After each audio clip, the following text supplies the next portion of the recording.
So what is one of the most genre-defying greatest fantasy series ever written? Let's talk about it here on Drew's Book Reviews.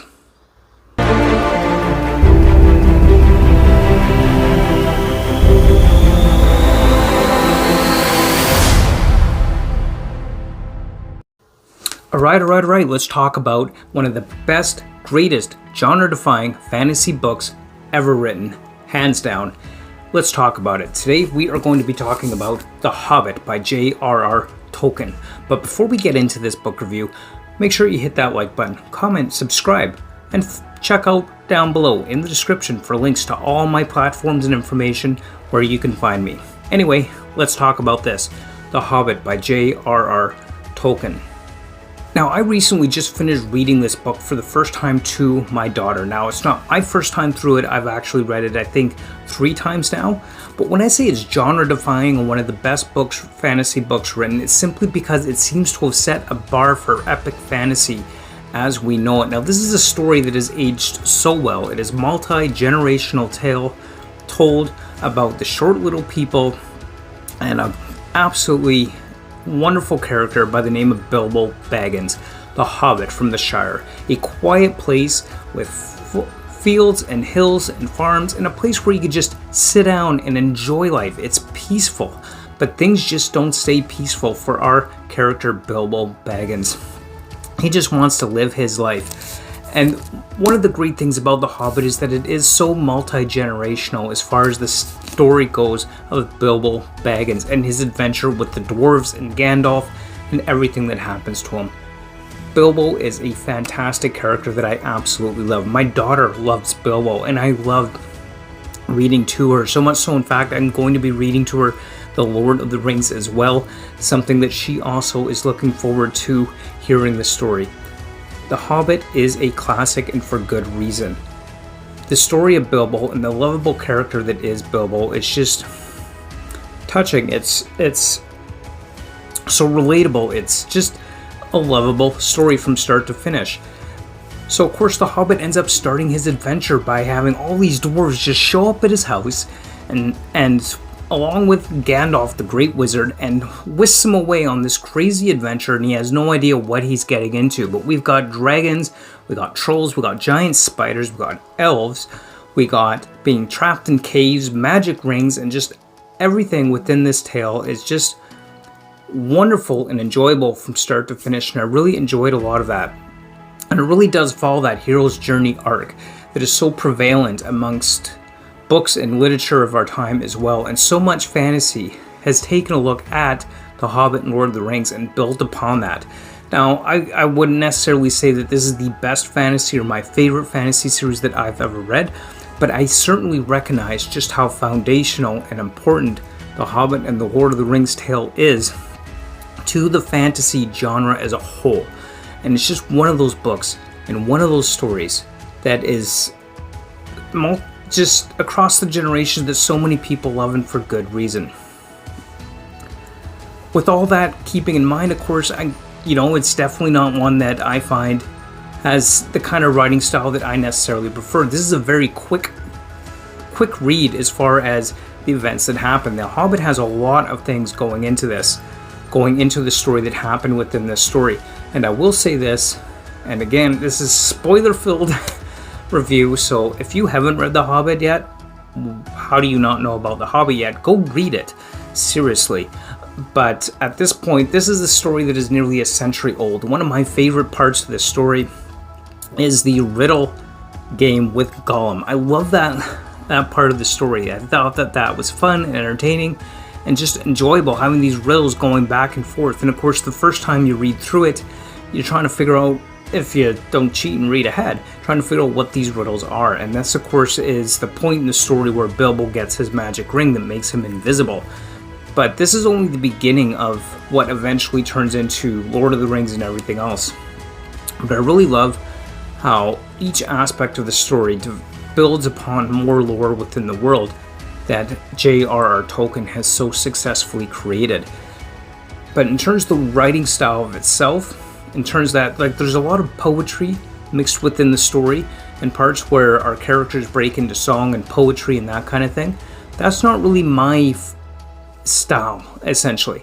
That's not something that I really like to see a lot in fantasy. I don't mind the occasional poetry in and of itself within a book, in a world, but the style and the prose that comes along with that isn't typically the kind that I find I most enjoy. As mentioned, this is a very quick read from the events that happen in Mirkwood and the trolls and the goblins and the elves.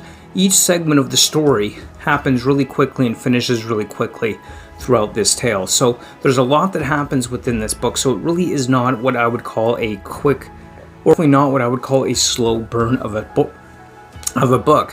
Which I mean, I love my epic fantasy. I love my Sanderson with the 1,000-page volumes. I love my Wheel of Time. I love my slow burn fantasy.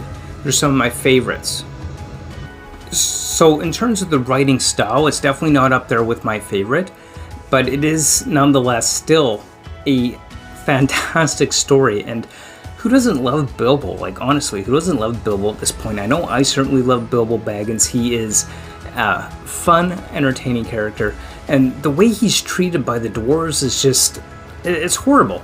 The way that he is treated by the dwarves themselves, they're fun, but they're also kind of mean, and they're not the nicest group of friends that he's got out there. But Bilbo, of course, always comes through for them, always in the end. And one thing I did notice about my read-through of The Hobbit here is, when we look at Gandalf as another aspect of this, we always have this vision, or I've always had this image of Gandalf in my mind where he's this crazy, awesome, super powerful wizard. And that, of course, comes from all the lore of Middle-earth and everything with that. But in this book, in The Hobbit specifically, he really doesn't do much. Which, and I'm not saying this is a drawback, it's just something that I noticed on my read through the book. Things that I don't even think about, really, as I'm going through the story for the third time, reading it to my daughter. But he really doesn't do much.